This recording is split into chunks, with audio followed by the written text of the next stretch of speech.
So ever since the coronavirus outbreak here in America, there's a lot of people who are taking it seriously, and shout out to those people that are taking it seriously because we're seeing this thing just have a lot of uptick with cases. With that being said, case in point, we're talking about Serena Williams today. Now, you know Serena Williams, the tennis great, and she's at home with her child, 2-year-old Alexis Olympia Ohanian Jr.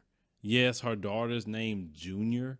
I didn't know we're naming girls Junior now. Didn't know that, but that's her situation. So she's been at home and she was talking about how she's having a difficult time with all the sudden changes going on in her life right now. See, what you have is a lot of people not used to staying home with their own children anymore. That's what a lot of it is. So it's like a shock. Like at one point in time in this country, that was normal for people to be at home with their children. Now they're so used to everybody else taking care of your children or dropping them off at daycare or them being at school all day.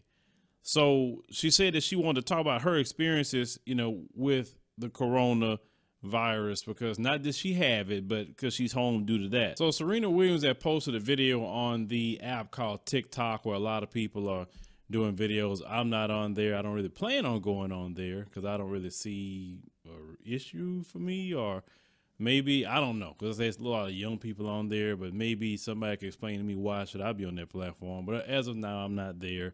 But I want you to see the video that Serena talked about her experiences being in the house with her 2-year-old. Talk about my experience with Corona.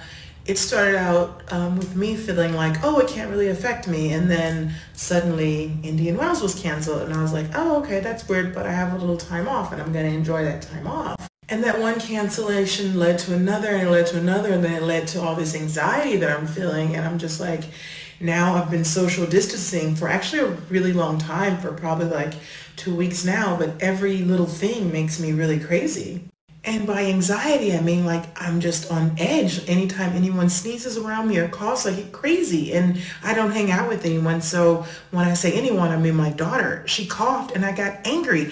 I gave her a side eye. I gave her that angry Serena. And then I got sad. I was like, is she okay? Is there something wrong with my daughter? Like, is there anything I can do? And I just don't know what to do. So instead of being relaxed, I'm really under a ton of stress.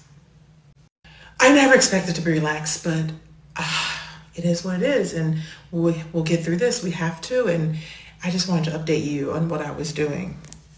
Wait a minute. Did something change? At the end of the day, she isn't the only one that's like that, but I think it's a good thing. A lot of people are being at home with their children, that they actually have to deal with their own children, not put their children on someone else, or the teacher have them all day, or the daycare have them all day. You're dealing with your kids. It's kind of like the old school where, the moms, the grandmoms, everybody's dealing with the kids. It's not all this outside, influence. That's what's wrong with a lot of people today. But people are really just having a total, shift in their life right now with the situation going on with this coronavirus. And the bad part about this, you don't have any date to say, okay, this day things go back to normal. It goes from saying 2 weeks to some people saying, oh, well, it could be 10 weeks. It could be 12 weeks.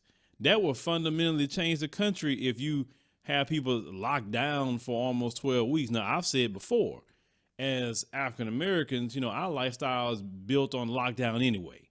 So it's not really hard for us to adapt. Now, maybe some of the people you would consider the post-millennials, and maybe some in the millennials would have a more difficult time with this. But those of us who are Gen X and maybe further back, we had a time we didn't have all this technology. We wasn't running all over the place. We didn't have the money to be moving like that. So things are maybe a little easier for the Gen Xers and back, but definitely the millennials and the post-millennials, they probably gonna have the most difficult time, or people who are so used to just running the street all the time because they're busy doing 100 things like Serena.